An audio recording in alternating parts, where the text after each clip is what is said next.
Hi guys, it is Sandra here, and I thought I'd come on real quick and explain something to you guys. I've been getting a lot of messages and comments on what exactly RSV is and what it means, signs and symptoms and things like that. So RSV stands for respiratory syncytial virus.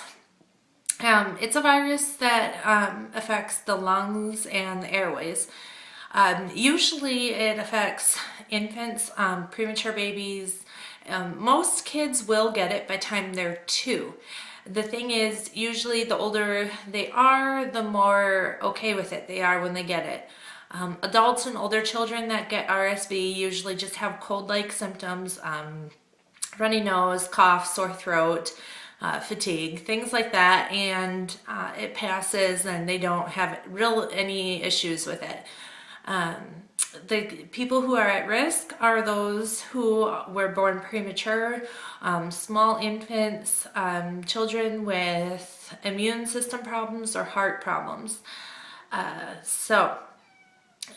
I said, Jackson he's 2 and 3 months. So he's kind of right on that verge of, being out of the range for having problems with it, but he still did. I don't know if it's from him being premature or I don't know what the issue is, but he did have complications from it.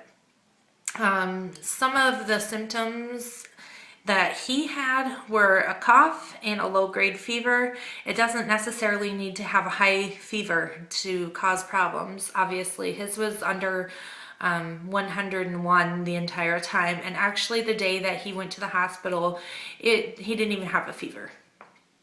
So things to watch out for are extreme fatigue. It could be a sign of dehydration, although it's hard to say because RSV does cause some lethargy and things like that, listlessness. But if it gets to be extreme, then you know to probably take them in. I would say if you have a younger child and you're concerned at all, I would just go ahead and take them in. How they test for it with Jackson, they just did a nasal swab, and that's how they found out he had it.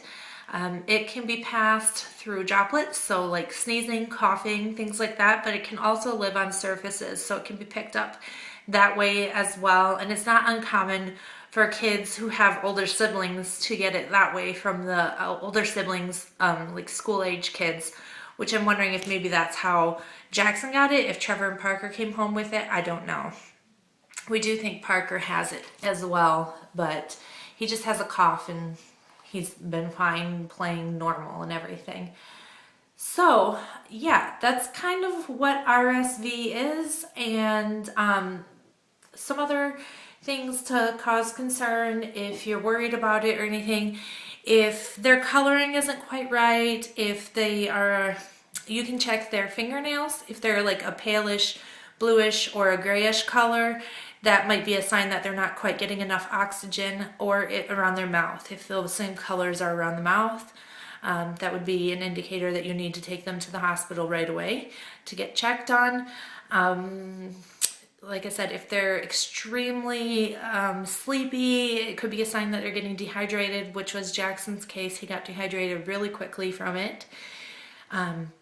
If they have really, really bad mucus, yellow or green discharge mucus, then that's another indicator that you should probably get them in. It can turn into pneumonia. Luckily, we haven't had that to deal with.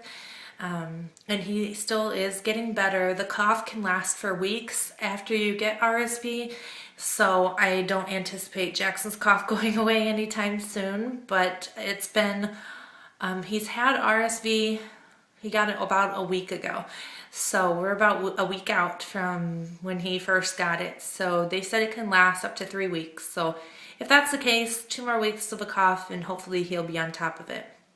I have heard of kids developing asthma after a really bad case of RSV, and like I said, pneumonia, and I'm trying to think of what else. But that gives you kind of the gist of what RSV is and some things to look out for. And like I said in a previous video, unfortunately there's not a whole lot they can give a child with RSV because it is a viral infection, which means it's not bacterial, so there's no antibiotics or things like that. If they do get really bad, they can give them medication to try to help open their airway if they're having trouble breathing. But I really wasn't too concerned with RSV having older kids now, but I think it's important to know the signs and the symptoms just in case. As Jackson has proved me wrong, that just because he's over the age of 2, it doesn't mean that he's necessarily out of the woods for those kind of things. And it's not something I was familiar with symptom-wise. I thought he would have a really, really bad cough and a high fever. So when his cough wasn't so bad and his fever was lower, I wasn't really too overly concerned, and things took a turn really, really quickly. So if your child does get RSV, don't freak out right away. It doesn't necessarily mean that it's going to have a bad outcome.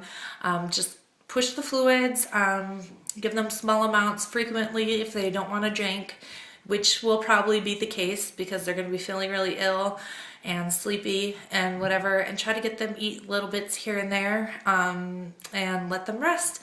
But do keep an eye on them because, like I said, things went downhill really, really quickly with Jackson. So I hope that answers some of your questions, and yeah, I will talk to you guys later. Bye.